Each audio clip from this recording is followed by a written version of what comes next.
Fala pessoal, bem-vindos a mais uma aula. Hoje a gente vai falar sobre a creatina, que é um assunto que está muito em alta, né? Principalmente esses últimos dias. Não sei quando que você está assistindo esse vídeo, mas rolou uma treta aí com o Rodrigo Góes, né? E uma menina que eu até esqueci o nome, não acompanho, mas eu vi ali que teve uma grande repercussão, né? Porque se fala muito sobre a creatina para a questão de cognição, para a questão de memória, para a questão de idoso, enfim. Fala-se muito sobre a creatina e algumas pessoas defendem muito o uso desse suplemento, que parece que ela vai resolver todos os problemas, né? A creatina melhora a performance, melhora a memória, melhora a cognição, traz a pessoa amada em 7 dias. Cara, a creatina faz tudo. Só que, infelizmente, não é assim que funciona, tá? Então, essa nossa aula aqui é de quinta-feira, né? Todas as quintas às 6 horas da noite, né? Eu vou dividir esse assunto da creatina em 3 aulas, né? Eu acredito que serão 3 aulas. E aí eu começo falando sobre a visão geral, creatina e retenção de água, né? Vou tocar um pouco nesse assunto, e sobre doses recomendadas, né? Na parte 2 eu acredito que eu vou falar um pouco mais de doses, vou falar ali também sobre quais as aplicabilidades ali da creatina, enfim, a gente vai conversando até para vocês terem uma visão mais específica da creatina, tá? A gente vai batendo papo e vocês vão vendo ali, né, algumas coisas da creatina que eu acho que talvez vocês nunca viram ou nunca souberam, tá? Primeira coisa que a gente precisa entender é como que a creatina funciona, né? Afinal de contas, ela realmente funciona? Essa é a primeira pergunta, né? Funciona para quê? Funciona para quem? Isso também são pontos importantes que a gente precisa responder, tá? Como que ela funciona? A creatina aumenta os estoques de fosfocreatina no músculo. Isso melhora a capacidade da pessoa em gerar energia, né, de gerar ATP. Se tem mais ATP, mais força o músculo vai produzir, né?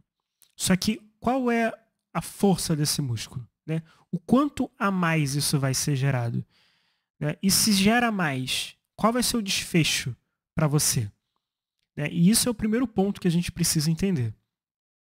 Porque quando a gente fala de gerar mais energia, gerar mais ATP, eu preciso entender também para quem que é essa pessoa. Essa pessoa treina muito tempo? Que tipo de treino essa pessoa faz, né? Se a pessoa se alimenta direito, dorme direito? Porque talvez não seja necessário você utilizar essa creatina para gerar essa força maior, né? Essa mais energia, né? Enfim, isso a gente vai discutir em outro momento. Mas primeiro vamos pegar aqui mais ou menos como que ela funciona, tá? Uma visão geral da coisa.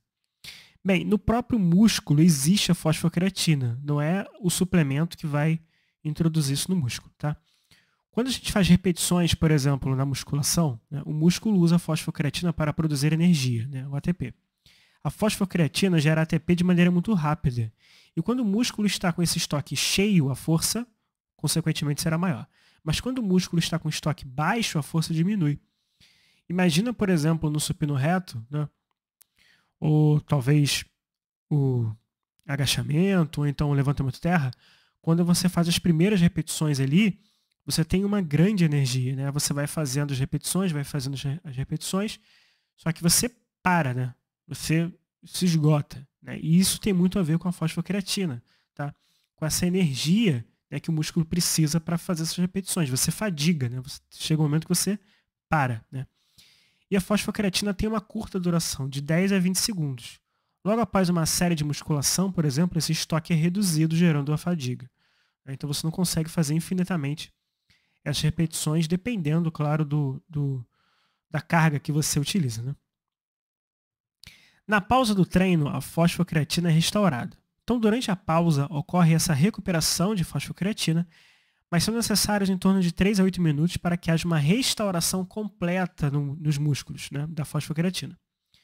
Se você faz pausas mais curtas entre as séries de treino, você vai recuperar menos fosfocreatina, o que pode comprometer o seu desempenho, né? Por outro lado, pausas mais longas permitem uma recuperação mais eficiente da fosfocreatina, contribuindo para o melhor rendimento entre as séries. A suplementação com a creatina aumenta esses estoques de fosfocreatina no músculo, o que melhora o desempenho durante o treino por favorecer a produção de energia e ATP. Primeira observação, tá?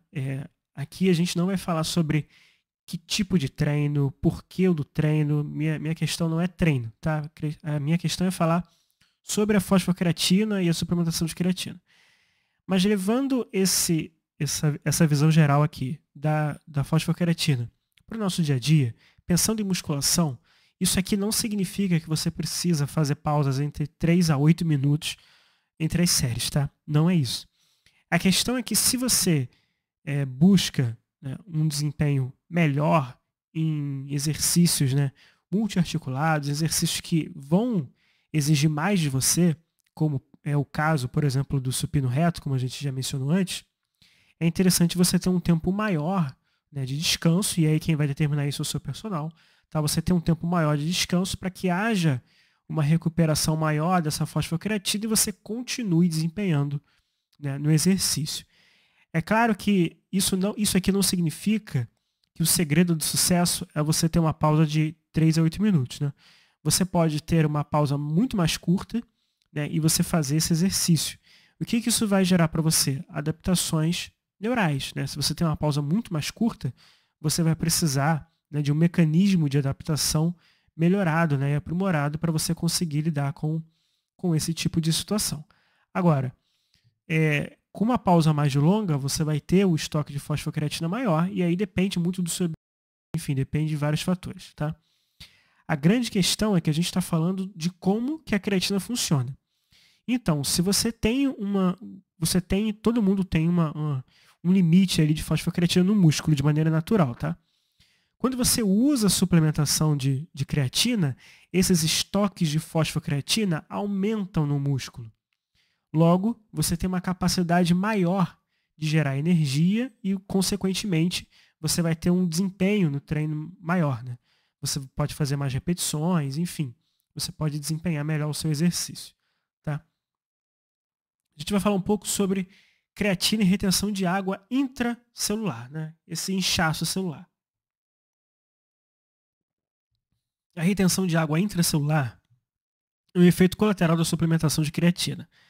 Só que ela não ocorre diretamente pela fosfocreatina em si, tá? A creatina é osmoticamente ativa e atrai água para dentro da célula muscular, causando um inchaço celular, o que pode estimular a síntese proteica e contribuir indiretamente para a hipertrofia. A creatina favorece a hidratação celular e isso pode estar relacionado a processos anabólicos. Tá? Destaque: pode estar relacionado a processos anabólicos. Não quer dizer que isso vai favorecer diretamente o processo anabólico. A creatina é uma molécula osmoticamente ativa, ou seja, quando você suplementa e ela é transportada para dentro da célula muscular, principalmente via transportadores específicos, como o CRT, Creatine Transporter, ela atrai moléculas de água junto, tá? Para manter o equilíbrio osmótico. O organismo puxa a água para dentro da célula muscular, onde a concentração de creatina aumentou. Então você tem um aumento de água nessa célula muscular específica, né? Porque você está suplementando a creatina e isso vai causar, de certa forma, um inchaço, né? Você pode perceber, talvez, o seu músculo um pouco mais inchado, né? Ah, mas eu uso creatina, treino bem, treino com o personal, não sei o que, faço tudo certo, mas não percebo muito esse inchaço. Cara, pode ter vários fatores que envolvam isso, tá? Pessoas que têm um percentual de gordura mais baixo tendem a ter visualmente esse efeito de inchaço um pouco melhor, né? Se você tem um percentual de gordura mais alto, é mais difícil de você ter essa percepção. E claro que depende de treino, depende de dieta, depende de várias coisas, né? Mas, teoricamente, há esse favorecimento no inchaço celular, né? essa atração de água para dentro da célula muscular. Esse processo é chamado de inchaço celular ou cell swelling. E não é um inchaço inflamatório como o das lesões, tá? É diferente. Mas sim uma expansão do volume intracelular por aumento de água. Efeitos do inchaço celular. O inchaço celular não é apenas estético, né? Músculo cheio ou volumoso. É claro que por espelho, para tirar aquela foto, isso realmente é interessante, mas a gente não está falando desse efeito apenas para ter um volume maior, né? Para ter um músculo mais cheio. Ele atua como um sinal anabólico, ou seja, estimula a síntese de proteínas musculares via ativação de vias como o mTOR, inibe a degradação proteica. Se você tem menos degradação proteica, isso é interessante, né? e ativa fatores de crescimento muscular. Promove alterações do citoesqueleto celular, favorecendo adaptações musculares. Quase que não sai. Tá? Esses efeitos criam um ambiente mais favorável para a hipertrofia, embora a maior parte do crescimento a longo prazo venha do aumento da massa proteica, não apenas de água. Né? Mas por que esse efeito ocorre devido ao crescimento da hipertrofia? Né? Por que a creatina pode potencialmente ajudar na hipertrofia? Ela não vai ajudar de uma maneira direta. Né? É claro que existem processos ali que vão ser favoráveis, né? Como o maior acúmulo de água, e isso pode, né, favorecer a hipertrofia. Pode, não quer dizer que vá. Né? Mas por que isso é interessante? Porque imagina, se você faz um treino X de musculação, eu quero hipertrofia, tá bom. E aí você tem um certo desempenho, né? Você começa a usar a creatina, e isso de maneira indireta, né, melhora a sua performance, faz você ter um rendimento melhor. A longo prazo, você vai ter uma melhora, né, nessa hipertrofia. A grande questão, e aí que entra o seguinte, então eu preciso suplementar a creatina? Deus sabe lá se você precisa ou não. Porque é muito difícil responder essa pergunta de uma maneira genérica. Né? O que você pode ver? O que você pode pensar? Né? É claro que hoje, né, é muito popular as pessoas que começam a fazer algum tipo de atividade física já pegam e já saem usando suplemento. Até porque a creatina é segura. Então, se você for utilizar, né, a creatina como um suplemento alimentar, creatina, whey protein, cafeína, né, beta-alanina, né, que está muito na moda hoje em dia, você começa a utilizar esses suplementos, eles são seguros, não vão ter um efeito danoso ali para a sua saúde, então você começa a usar porque viu alguém usando, porque a marca tal está em todos os lugares, hoje é muito comum, né? A gente vê propaganda de suplemento em tudo que é lugar, influenciador falando, creatina é muito bom, um monte de gente no Instagram jogando post com referência e falando, a creatina é maravilhosa, vai fazer realmente a diferença na sua vida. Então você fala, vou usar, né? Tá todo mundo falando, não sou otário, eu vou começar a usar. E aí você começa a usar. Mas você não vê uma melhora significativa, né? A única coisa que você vê é o dinheiro saindo do seu bolso, porque você está utilizando isso, não é barato, né? Um pote de creatina ali realmente de uma marca ok, né? De uma marca com qualidade, em base de R$100. Então, assim, R$100, cara, pode realmente fazer diferença no seu orçamento. Mas vale a pena? Depende, né? É para você a creatina? Sabe Deus se é ou não. A grande questão é a seguinte. Se você é uma pessoa que tem uma boa frequência na academia, sei lá, vai de 4 a 6 vezes na semana, realmente tem um bom volume de treino, faz realmente boas repetições, tem algo realmente planejado, entende o que está fazendo, você sabe minimamente o que você está fazendo, ou tem personal, seja lá o que for. Se você tem essa noção de treino, se você realmente treina bem, né, a creatina pode ser útil para você? Talvez sim. Se você tem uma boa alimentação, se você tem um objetivo definido, né, por exemplo, eu estou querendo agora, tô no momento de que eu quero secar, quero perder gordura corporal e tal, a creatina pode te ajudar? Talvez sim. Né? Eu quero hipertrofia e tudo mais, tem um treino muito bom, uma alimentação muito boa e tal. A creatina pode te ajudar? Talvez sim. A grande questão é, vai utilizar? Ok. Né? Não vai pesar no seu bolso? Ok também. Mas é difícil dizer que a creatina vai ser extremamente útil para você. Você pode usar e se sentir muito bem, sentir que realmente fez uma diferença. Legal, bacana. Mas seria mais interessante você investigar e tentar melhorar a sua alimentação e o seu treino, realmente treinar de verdade, sabe? E até cuidar do sono, que é um dos fatores que muita gente ignora, né? E eu vou trazer uma aula sobre sono especificamente e como que isso pode ter um impacto no seu desempenho e na sua saúde, né? Mas enfim, se você acha que faz uma boa alimentação, treina bem e tudo mais, quer usar creatina e ver resultado, acha legal, beleza, continua usando. Agora, se você está pensando em consumir, está pensando em comprar, é melhor você cuidar do seu treino, da sua dieta, do que você sair gastando com isso, tá? Até porque fazer dieta também não é barato, né? É muito mais fácil você investir em frutas e vegetais que vão fazer uma diferença muito mais significativa na sua saúde do que só a creatina em si, né? Usar a creatina e ficar comendo porcaria o tempo todo é um desperdício de dinheiro. Bem, mas falando sobre dose, né? Recomendação, dose e tudo mais, a gente vai entrar sobre protocolos de consumo.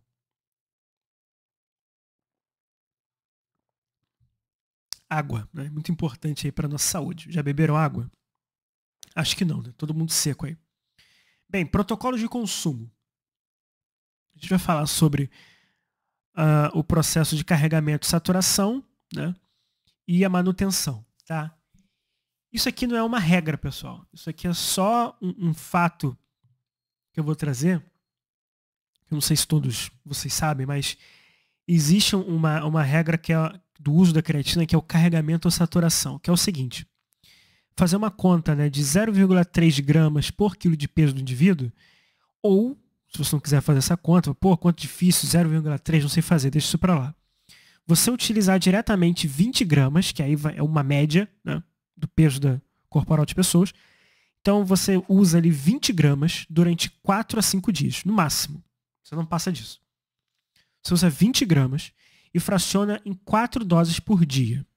Para que serve essa estratégia de saturação? Lembra que eu falei sobre a fosfocreatina? É justamente para isso. Porque quando você tem uma alta dose de creatina suplementada, num curto período, você aumenta muito mais rápido esses estoques de fosfocreatina no seu músculo. Então você chega logo no limite da fosfocreatina bem rápido, né? De 4 a 5 dias. Ah, mas eu não quero fazer esse tipo de coisa. É obrigatório fazer a saturação? Claro que não. Até porque, olha essas regras aqui, de 4 a 5 dias, 20 gramas, fracionar em 4 doses. Cara, irmão, eu vou esquecer. Se você falar assim pra mim, cara, cuida da sua tartaruga, fecha a janela. Eu vou deixar a janela aberta e a tartaruga vai fugir, porque eu esqueço.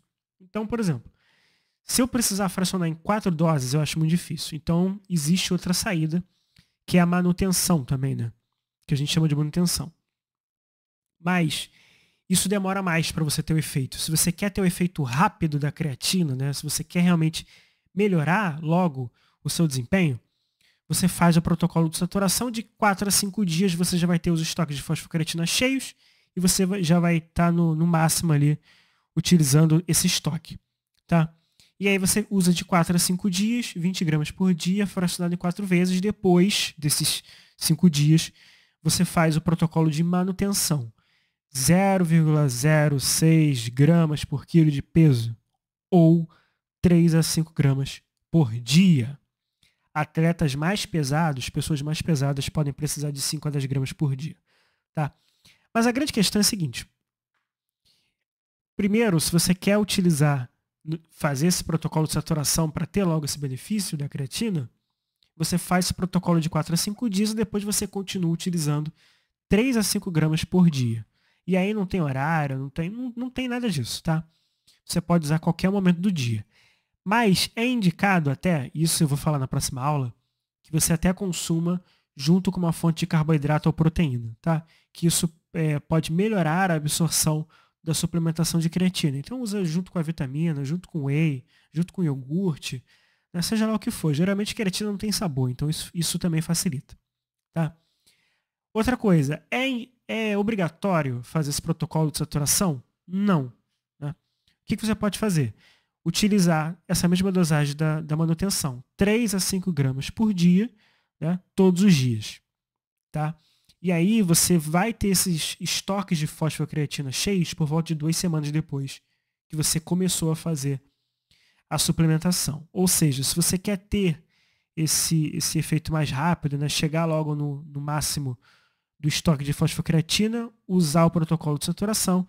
Se você não tem pressa, não tem uma competição específica para fazer, uma corrida próxima chegando, vai de 3 a 5 gramas por dia, já vem o próprio dosador, né, da suplementação de creatina, já tem um dosador ali de 3 gramas, 2 gramas, enfim. E aí você segue a recomendação do fabricante, que vai ficar entre 3 a 5 gramas. Tá? Mas é importante você ler o dosador, a quantidade que vem no dosador. Tá? Por exemplo, esse dosador tem 3 gramas, e aí você pode usar apenas uma ou no máximo 2. O dosador tem 1,5 gramas, aí você usa 2, né? Ou 3, dependendo ali, tá? Então essa é a diferença dos protocolos de consumo. Horário e dias de consumo. Como eu já falei, né? Ela pode ser consumida em qualquer horário, antes ou depois do treino, isso não interessa. E deve ser consumido todos os dias, isso é importante. Mesmo nos dias que vocês não forem fazer sua atividade física, mesmo nos dias que vocês não forem treinar, é importante utilizar a creatina todo dia. Eu já estou de folga, estou viajando. Você faz uso da suplementação? Então, utiliza. Tá? Esqueci de usar. Meu Deus, esqueci. Dia seguinte eu preciso usar o dobro. Cara, não precisa. Se você usa regularmente, sei lá, de 20 dias, você tomou 19, certo? Esqueceu um, não tem problema. Esqueceu, dia seguinte você usa lá 3 a 5 gramas, enfim, não tem problema, tá? Próxima aula, vou falar sobre creatina mais carboidrato, se melhora na absorção, o quanto que melhora, se realmente é válido utilizar, tá? Suplementação de creatina para vegetarianos. E se a creatina e cognição tem algum tipo de fundamento? E qual público, né, poderia se beneficiar com essa questão da creatina e cognição? Tá? Cognição, efeito cerebral e tudo mais. Vou trazer uns estudos para a gente abordar aqui. Tá? A próxima aula vai ser um pouco mais técnica. Né? Eu vou abordar ali algumas coisas de alguns estudos, enfim. Né? É para a gente tocar mais nesses 3 pontos. Tá bom? Eu já abordei alguma coisa aqui sobre creatina e carboidrato, mas vou falar também sobre creatina mais proteína, tá bom? É isso. Próxima aula, quinta-feira, às 6 horas da noite. Acompanhem por aqui. Me sigam aí no Instagram, Fabrício_Nutri. Se inscrevam no canal, deixa o like no vídeo, ficou algum comentário, não gostou, achou péssimo, achou legal, achou bacana, quer mais, deixa aqui no comentário. Mande esse vídeo para alguém que precisa saber sobre o uso da creatina. Último recado, eu tenho um grupo no WhatsApp, sobre meu grupo de estudos, né, nutrição e metabolismo. Toda semana eu posto conteúdo lá, o link está aqui na descrição, então se você quer aprender mais, não só sobre nutrição esportiva, mas nutrição em geral, clica aqui embaixo na descrição que você entra direto no grupo, não paga absolutamente nada, tá? Se você quiser aprender mais sobre nutrição e emagrecimento, fisiologia da obesidade e do emagrecimento, também tem um curso online, quase 4 horas de conteúdo só falando sobre isso, da obesidade, da fisiologia da obesidade e do emagrecimento. Tá bom? O link também está aqui na descrição. Acho que é isso. Ufa! Um forte abraço a todos e até a próxima.